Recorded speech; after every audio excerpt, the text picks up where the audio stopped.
ये कहानी 2003 की है, जब मैं अपने पढ़ाई करने भोपाल जाता था। और भोपाल हमारे गांव से सिर्फ 50-60 किलोमीटर की दूरी पे था।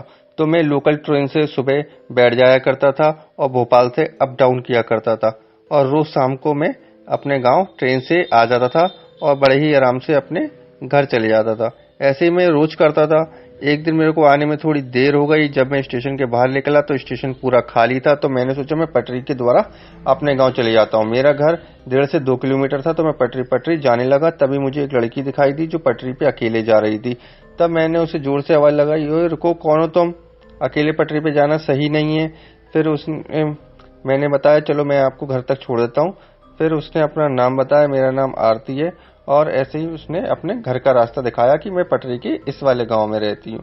फिर उसने बताया कि मैं यहाँ रहती हूँ, मैं रोज यहाँ से कोचिंग पढ़ने जाती हूँ। ऐसे ही 3-4 दिन तक होता रहा। हमारे काफी अच्छी खासी दोस्ती हो गई थी और मैं उसे रोज उसके घर छोड़ के चले आया करता था।